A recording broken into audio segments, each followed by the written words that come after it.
ধন্যবাদ। আপনারা জানেন যে গত ২ তারিখে মোহাম্মদপুর আদাবরের জাপান গার্ডেন সিটি থেকে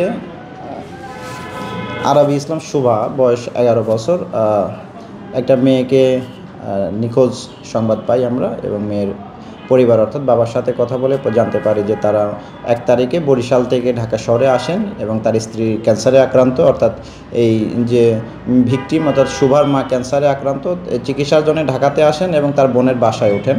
তো পরবর্তীতে ২ তারিখ বিকেলে তার ফুফাতো ভাই মাহিরের সাথে জাপান গার্ডেন সিটিতে সে ঘুরতে গেলে সেখান থেকে নিখোঁজ হয়।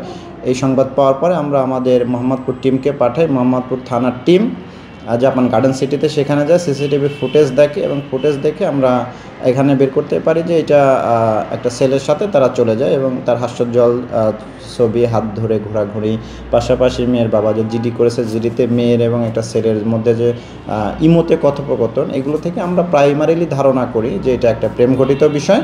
পরবর্তীতে যেহেতু ঘটনাস্থলটা গিয়ে দেখি এটা আদাবর থানার মধ্যে পড়ছে, আমরা আদাবর থানার টিমকে কাজে লাগাই এবং আমরা অন্যান্য সংস্থা ডিবিকে কাজে লাগাই এবং তারপরে আমরা তথ্য প্রযুক্তির সহযোগিতায় পরবর্তীতে আমরা বের করতে পারি যে ছেলে এবং মেয়ে সহ নওগাঁ সদরে আছে ছেলের বাড়িতে।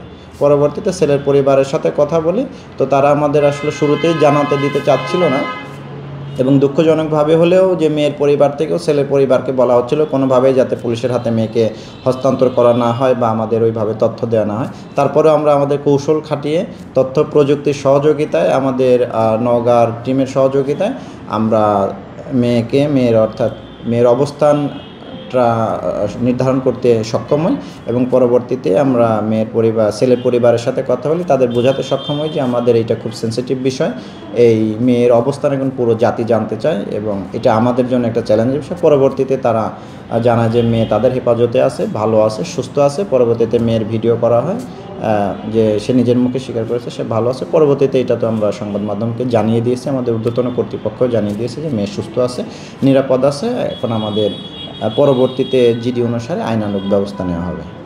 মেয়ে এখন কোথায় আছে? মেয়ে এখন নওগাঁ সদরে আছে, নওগাঁ জেলার সদর থানায় আছে। মেয়েকে কি মেয়ের বাবার কাছে, মানে থানায় বলতে থানা এলাকাতে আছে বলেন, নওগাঁ জেলার সদর থানাধীন এলাকাতে আছে ছেলের বাড়িতে। মেয়েকে কি মেয়ের বাবার কাছে হস্তান্তর করা হবে এখন? এখন যে মেয়ের পরিবারের পক্ষ থেকে যাবে, তাদের আত্মীয় স্বজন যাবে, ছেলের পরিবার তো আছে, আমাদের থানা পুলিশ আছে, আর সবাই মিলে আইনানুগভাবে আমরা পরবর্তীতে ব্যবস্থা গ্রহণ করব।